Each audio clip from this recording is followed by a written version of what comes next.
হিন্দু ধর্মাবলম্বীদের উপরে নির্যাতন নিপীড়ন চালানোর বৈধতা দানের নিমিত্তে এই বাংলাদেশে প্রায় সময় বিভিন্ন রকমের নাটক মঞ্চায়িত হয় এবং সেই নাটককে কেন্দ্র করে তৌহিদি জনতা তথা উগ্রপন্থী মুসলমানদের যে উন্মাদনা সেসব কিন্তু আমরা যুগের পর যুগ ধরে দেখে এসেছি, কিন্তু বন্ধ করার যেন কোনো উপায় নেই। এই কাজ যেন চলতেই থাকবে, কাজ তো নয়, ভয়ঙ্কর রকমের অপরাধ কর্ম। আপনাদের নিশ্চয়ই মনে আছে 2021 সালের সেই ঘটনা, কুমিল্লার নানুয়ার দিঘির পারে হনুমানের কোলে কোরআন রেখে সারা বাংলাদেশে বাঙালি হিন্দু ধর্মাবলম্বীদের সবচেয়ে বড় ধর্মীয় উৎসব শারদীয় উৎসব পণ্ড করে দেওয়া হয়েছিল। একের পর এক হিন্দু ধর্মাবলম্বীদেরকে হত্যা করেছিল এই উগ্রপন্থী মুসলমানেরা। পরবর্তীতে আমরা জানলাম এই কাজটিই করেছে ইকবাল নামক একজন মুসলমান। এরপরে আরও জানলাম এই ঘটনার মাস্টারমাইন্ড সেই কুমিল্লার কুখ্যাত মাফিয়া বাহাউদ্দিন বাহার। তো ওই ঘটনা আমাদের সবার কাছে স্পষ্ট হলো। এর আগের ঘটনাগুলো আমাদের কাছে স্পষ্ট হয়েছে, যেমন রামুর ঘটনা, যেমন নাসিরনগরের ঘটনা। বারবার আমাদের কাছে স্পষ্ট হয় যে এই সবই ছিল নাটক, অজুহাত তৈরি করে হিন্দু ধর্মাবলম্বীদের উপরে আক্রমণ চালানো, বৌদ্ধ ধর্মাবলম্বীদের উপরে আক্রমণ চালানোই ছিল মূল উদ্দেশ্য। ধর্মীয় অনুভূতিকে কেন্দ্র করে এই বর্বরতা আর কত আমাদের দেখতে হবে। বর্তমানে বেশ আলোচিত একটি ঘটনা, ইসকনকে কেন্দ্র করে বিভিন্ন উগ্রপন্থী মুসলমানদের নানাবিধ অভিযোগ। তারা জিগির কাটছে যে ইসকন সন্ত্রাসী সংগঠন, তাদেরকে নিষিদ্ধ করতে হবে, তাদের সকল সদস্যদেরকে এই দেশ থেকে বের করে দিতে হবে, পক্ষান্তরে হত্যা করতে হবে এবং নারীদেরকে গনিমতের মাল হিসাবে ভাগাভাগি করে নিতে হবে, এই তাদের উদ্দেশ্য। আমাদের জায়গা থেকে স্পষ্ট কথা, এই যারা ইসকন নামের যারা এই উগ্রপন্থী একটি মনোভাব বাংলাদেশে ছড়াচ্ছে, হিন্দুত্ববাদী মনোভাব বাংলাদেশে ছড়াচ্ছে, তাদেরকে অবিলম্বে নিষিদ্ধ করে বাংলাদেশের স্থিতিশীলতার জন্য, শান্তিপূর্ণ পরিবেশের জন্য তাদেরকে অবিলম্বে নিষিদ্ধ করতে হবে।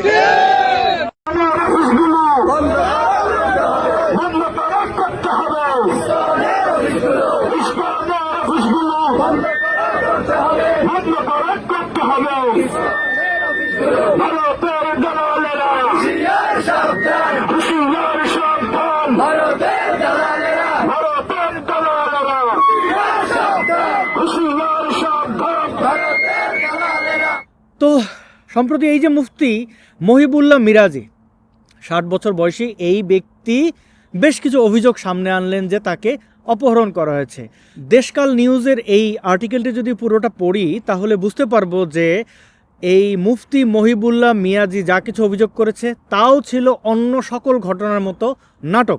তিনি প্রথমে অভিযোগ করেন 22 অক্টোবর সকাল 7টার দিকে টঙ্গীর Shilmun axis link CNG filling and conversion centre এলাকা থেকে তাকে অপহরণ করা হয় এবং পরে দাবি করেছেন যে একটি অ্যাম্বুলেন্স তাকে তুলে নিয়ে যায়, চোখ বেঁধে শিকল বাঁধা অবস্থায় রেখে নির্যাতন করা হয় এবং পরদিন পঞ্চগড় থেকে তাকে উদ্ধার করা হয়। উদ্ধার করার পর তিনি এই অভিযোগগুলো করেছেন, অর্থাৎ তাকে বলৎকার করা হয়েছে, তার কান একটা খারাপ করে দেওয়া হয়েছে, তার শরীরে বিভিন্ন জায়গায় জখম করা হয়েছে। শুনুন তার মুখ থেকেই। মামলা হয়েছে কিনা এই ব্যাপারে তো শুনলেনি, যে জুমার পরে আইনজীবী আসলে তারপরে পরামর্শ হবে। আমার শারীরিক অবস্থা মোটামুটি ব্যথা বুথা আছে, মাথা চক্করতে, মাথারে ব্রেন টিউমারের এখানে বহুবার আঘাত, এই কানটা ব্রেন টিউমার দেখেন বহুবার আঘাত, এই কানটা টোটাল বন্ধ হয়ে গেছে, মনে হয় আর কোনোদিন আমি শান্তি পাবো না। আর এই মাথাটা প্রচন্ড রকম ঘুরায়, মাথা মুখা সব কিছু কানটা আমার শেষ, আমার মানসিক ভাবে শারীরিক ভাবে সব শেষ। আমার দাড়ি কাটছে, দাড়ি কাটা দেখি মানে সেইগুলি বলতে গেলে আমার উল্লঙ্ঘ করে আর ঘরে জামা তাজ করছে, আমার পায়জামা টাজামা খুলে নিয়ে গেছে, আবার সব না পায়। আমি পরবর্তীতে হসপিটালে এগুলি ধুইছি টুইছি, এগুলি আর কি বিস্তারিত কি শুনতেছেন, এগুলি মুখে বলার কথা বলা যায় না। ঠিক আছে, আপনারা কি খুঁটে খুঁটে নাপাক মানে কি অন্য কিছু করছে ওরা?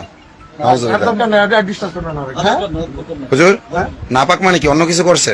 অন্য কিছু করছে বোঝেন না, আমার হলে উল্লঙ্ঘ করি এরপরে আমার এগুলি যখন করে দাঁড়িয়ে যখন ইয়ে করে, আমার তখন হুশ জ্ঞান কিছু নাই। নাউযুবিল্লাহি মিন যালিক, নাউযুবিল্লাহি মিন যালিক। কি বোঝেন না? তার মানে ইসকন শুধু ধর্ষক না, বলাৎকারকারী, তাও একজন এনার মতো একজন প্রবীণ মানুষকে। এই বলাৎকারকারীদের বাংলাদেশে থাকতে দেওয়া হবে না। দেশকাল নিউজ এবং পুলিশের তদন্ত রিপোর্ট বলছে ঘটনাস্থল ও সময়ভিত্তিক সিসিটিভি ফুটেজে তার দাবি অনুসারে অ্যাম্বুলেন্সে তুলে নেওয়া বা এরকম কোনো তৎপরতার ফুটেজ চোখে পড়েনি, বরং তিনি নিজে ওই জায়গা দিয়ে হেঁটে যাচ্ছিলেন এবং হাঁটার গতি ছিল বেশ তীব্র। এবং তার দাবি অনুযায়ী অপহরণের আগে নির্দিষ্ট হুমকি প্রদানমূলক চিঠি পেয়েছেন তিনি, যেখানে ধর্ম, রাজনৈতিক বিষয়, অখণ্ড ভারত, ইসকন সহ নানান বিষয়ে নির্দেশনা ছিল। কি নির্দেশনা ছিল? কখনোই অমুসলিমদের বিরুদ্ধে কথা বলতে পারবেন না, ইসকনের বিরুদ্ধে কথা বলতে পারবেন না, অখণ্ড ভারতের বিরুদ্ধে কথা বলতে পারবেন না, এরকম বহু অভিযোগ তার। 11 মাস ধরিয়া অনেকগুলি চিঠি দিছে বেনামি, আমারে হুমকি দিয়া নানান রকমের কথা বলিয়া দিছে যে এরকম এরকম বলার জন্য এই অখণ্ড ভারত, ইসকন এর পক্ষে কথা বলার জন্য, বাংলাদেশে ধর্মভিত্তিক দলগুলির বিরুদ্ধে কথা বলার জন্য, বিএনপি, এনসিপি এদের বিরুদ্ধে কথা বলার জন্য, আর মুসলমান মেয়েরা হিন্দু ছেলেদের সাথে প্রেম করতে কোনো বাধা নাই, এগুলি মেম্বারে বসে তুই বলবি, কৌশলে বলবি। মনে হয়েছে যে তিনি একজন সর্বেসর্বা কেউ, মানে তিনি বাংলাদেশের খুবই প্রভাবশালী একজন ইসলাম প্রচারক। তিনি এই কথাগুলো বললে ইসকন পৃথিবী থেকে বিলুপ্ত হয়ে যাবে, হিন্দুত্ববাদ বলে কোনো কিছু থাকবে না, ভারত 10 টুকরো হয়ে যাবে। তাই তাকে অপহরণ করে, ধর্ষণ করে হলেও এই অখণ্ড ভারতের অস্তিত্ব রক্ষা করতে হবে, হিন্দুত্ববাদ রক্ষা করতে হবে, ইসকন রক্ষা করতে হবে, অমুসলিমদের অধিকার রক্ষা করতে হবে। বাস্তবতা হচ্ছে এই সকল দাবি মিথ্যা এবং তার লেখা চিঠিই তিনি পড়েছেন ওহী নাজিলের মতো করে। পুলিশের তদন্ত ও সিসিটিভি ফুটেজ বিশ্লেষণ করে দেখা যাচ্ছে যে তার এই অপহরণের ঘটনাটি কেবল নাটক, তার দেওয়া বর্ণনা অসামঞ্জস্য এবং নানান ত্রুটি বিচ্যুতি রয়েছে। হাসপাতালে পরীক্ষা করার পর সংকেত পাওয়া গেছে যে মারধরের চিহ্ন স্পষ্ট নয়। তার দাবি অনুযায়ী যে আঘাতগুলো পাওয়ার কথা তার কোনো কিছুই সেখানে অর্থাৎ তার শরীরে নেই এবং পুলিশ বলছেন তিনি নিজেই এরকম নাটক সাজিয়েছেন।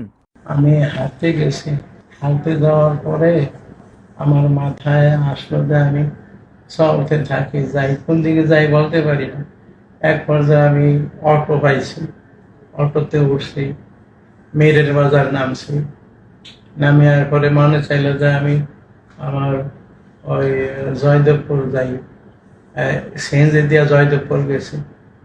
এরপরে আমার মাথায় আসলো যে আমি এখন এই ইয়াতে বাসে উঠি, বাসে উঠা তারপরে কোন জায়গায় জানি শ্যামলি না জানি কোন জায়গায় নামাইছে, এইখান থেকে আমি আরেকটা বাসে উঠে গাবতলী গেছি।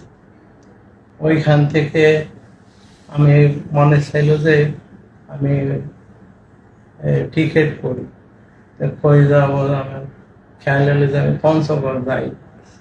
পঞ্চগড় গভীর অনেক রাত্রে পঞ্চগড় নামছি, নামার পরে হাঁটতেছিলাম, কোন দিকে হাঁটতেছি আমি জানি না, আমি চিনি না, হাঁটতেছিলাম।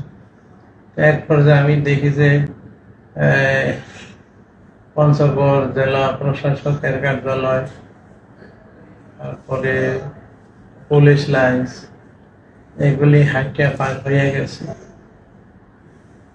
পার হয়ে গিয়ে এক পর্যায়ে আমি একটা শিকল করণীয় পাইলাম, ওইটা নিয়ে এক জায়গায় আমি প্রস্থান করতে বসলাম। প্রস্থান করতে বসা তারপরে প্রস্থান করলাম, আর লুঙ্গি পায়জামায় প্রস্তাব লাগলো, এরপরে জামায়ও লাগলো। তো জামা খুলে ফেলাইলাম, পায়জামা খুললাম, কিন্তু খোলার পরে আবার পড়তে হইবে এই জিনিসটুকু আমি আর পারি নাই। ঠান্ডায় ভেঙে শুয়ে পড়লাম, আর পায়ে শিকল দিলাম। পায়ে শিকল দিয়া এরপরে আমার এই যে কেন পড়তেছি এইটার কোনো চিন্তা ভাবনা কিছুই আমার নাই, খালি যা মাথায় আসতেছে তা করতেছি।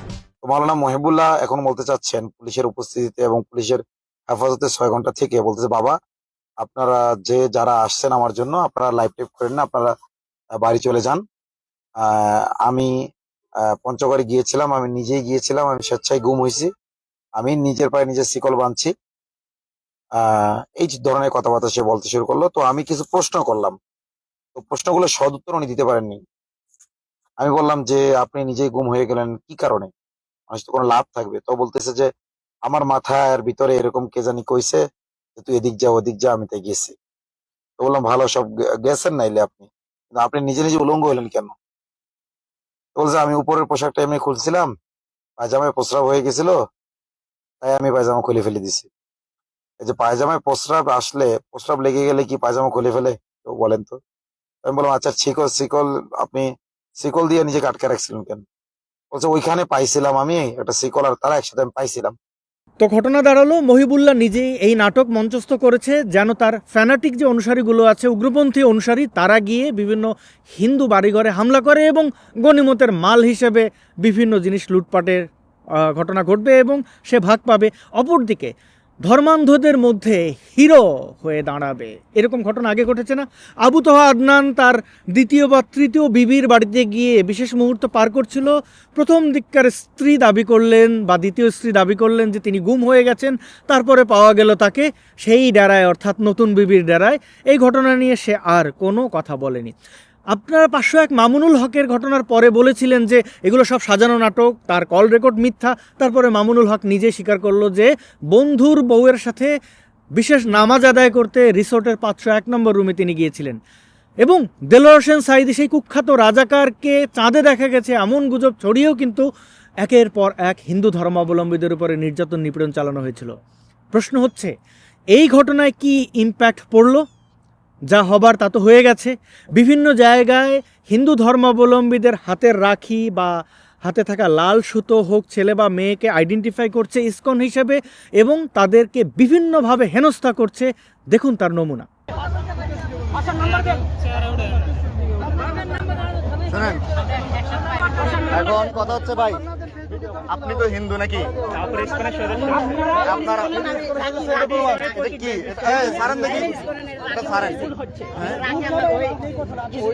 এটা সারেন অলি ভাই, এই হাতটা সারেন, এই হাতটা সারেন। রাখবেন আপনি একজন মুসলমানদেরকে নিয়ে কেন আসবেন? বর্তমান পরিস্থিতি কেন আসবেন? না আমরা প্রশাসন ছাড়া আমরা পারবো না।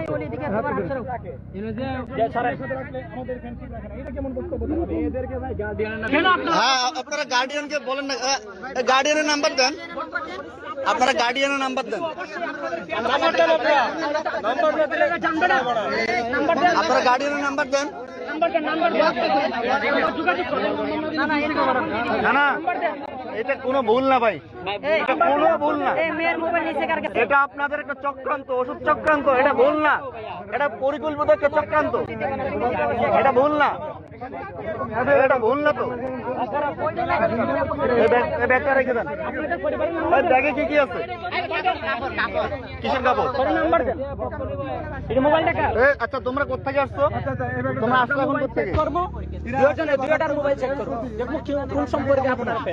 নাটক মঞ্চস্থকারী এই মহিবুল্লাহর ছেলেও কিন্তু এক ভয়ঙ্কর জঙ্গি। সে মসজিদের সামনে দাঁড়িয়ে বলছে 100 জন ইসকনকে হত্যা করবে, হিন্দু ধর্মাবলম্বীদের উপরে নির্যাতন নিপীড়ন চালাবে। কারণ ওই যে নাটকের অংশে বলা হয়েছে তার বাবাকে বলৎকার করা হয়েছে, গুম করা হয়েছে, নির্যাতন করা হয়েছে। এই ঘটনার সো কল্ড প্রতিশোধ হিসেবে সে হিন্দুদের হত্যা করতে চায়, রক্তের বন্যা বইয়ে দিতে চায়। আমি এই মোহাম্মদুল্লাহ বলতেছি, তোদের 100 ইসকন সদস্যকে আমি জবাই করব। আমার বাবাকে তোরা যেভাবে বুকের ভিতরে এরকম নিরীহ মানুষটাকে লাথি মেরেছিস, তোদেরকে বলতেছি আমি তোদেরকে আমি জবাই করব। এবং এই পুরো নাটকের অংশীদার আরেক ভয়ঙ্কর অপরাধী এই বিক্রমপুরী জঙ্গি, যে কিনা এই ঘটনাকে কেন্দ্র করে হিন্দু ধর্মাবলম্বীদের উপরে গণহত্যা চালানোর ডাক দিয়েছে। আদালত পাড়ায় গিয়ে বিভিন্ন ধরনের হুমকি ধমকি দিচ্ছে, এমনকি বাদ যাচ্ছে না সেই হুমকি থেকে আনসার সদস্যরা এবং পুলিশের ঊর্ধ্বতন কর্মকর্তারাও। নাম কি আপনার? মেহেদী হাসান। ভালো আছেন? কোন ডিস্ট্রিক্ট কোথায় আপনার? যশোর। আমরা কোন জায়গায়? শোনেন একটু দাঁড়ান, আপনি তো আমাদের কারণে আসছেন না? আমি আমার আচ্ছা তারপর একটু কথা বলি একটু সর। আপনি বলতেছেন আপনার ব্যক্তিগত প্রয়োজন বলছেন, আনসার ভাই আমাকে বলছে যে সদর ওসি আসতেছে, তার সাথে কথা বলবো। উনি আমাকে বলছেন যে না, উনি আমাকে বলছেন এখন আপনারটা সত্য না বলতেছেন না, আমি ব্যক্তিগত কাজে আসছি। আমার কাছে তো আমি আপনাকে বলবো না কি আপনি চাকরি যাচ্ছেন কত বছর? আপনি চাকরিতে কত বছর? কত বছর? অনেক বছর। কত? সেটা করতে আমার দরকার তো, আমি জনগণ, আমার ট্যাক্সের টাকা এটা আপনি জিজ্ঞেস করতে পারেন। জিজ্ঞেস করে পারেন। এই যে কাপড়টা না, আমার টাকা এই কাপড়টা না, এত লম্বা সময় ধরে আমরা আহাজারি করতেছি, বাংলাদেশ পুলিশের কানে যায়নি। তার মানে কি মুসলিমদের কোনো আইন অধিকার রাইট নাই? আমি যে এই যে একটা কথার সাথে বুক মিলাইলাম, আমার বুকটা আমার নাপাক হয়ে গেছে, আমার আবার তওবা করতে হবে। আর কিভাবে অভিনয় করবো দেখছেন? এইগুলো আমরা রাজনীতির টাকায় খাই, আমাদের ট্যাক্সের টাকায় একটু পোশাক হয়, ওর বোন মানে ওর বউ বাচ্চা যা আছে সব আমাদের টাকায় খায়। প্রিয় মুসলমান বন্ধুগণ, এই তথ্য প্রমাণগুলো দেখার পর আপনার অনুভূতি কি? আপনার বিবেক কি বলছে? নাটকের আশ্রয় নিয়ে বিভিন্নভাবে গুজব ছড়িয়ে হিন্দু ধর্মাবলম্বীদের উপরে নির্যাতন নিপীড়ন চালিয়ে আপনি শান্তি পাচ্ছেন? হ্যাঁ, আপনি শান্তি পাচ্ছেন, আপনি শান্তি পান। অতীতের ঘটনাগুলো মনে করুন তো।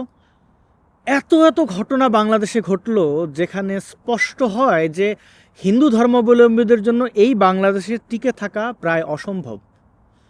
রামুর সেই ঘটনা, নাসিরনগর, সাল্লার ঝুমন দাস, তারপরে কুমিল্লা, তারপরে নোয়াখালী, বরিশাল, খুলনা, একের পর এক এইরকম গুজব ছড়িয়ে নাটক মঞ্চস্থ করে হিন্দু ধর্মাবলম্বীদের উপরে নির্যাতন নিপীড়ন চালানো হয়েছে। এবং সেই সকল নির্যাতন নিপীড়নে এই দেশের সো কল্ড কিউট নরমপন্থী মুসলমানরাও অংশগ্রহণ করেছে। যদি অংশগ্রহণ না করে তাহলে হাজার হাজার মানুষ কোথা থেকে এলো? এত এত বাড়িঘর লুটপাট কি করে হলো? এত এত মন্দির, গির্জা এবং বিহার ভাঙচুর কারা করলো? সেই মানুষগুলো কোথায়? পুরো ঘটনাগুলো মেলালে কয়েক লক্ষ ফ্যানাটিকদের উপস্থিতি আপনি প্রমাণ পাবেন। সেই কয়েক লক্ষ তৌহিদি জনতা কোথায়? একজন মুসলমানও কি অনুতপ্ত হয়েছেন?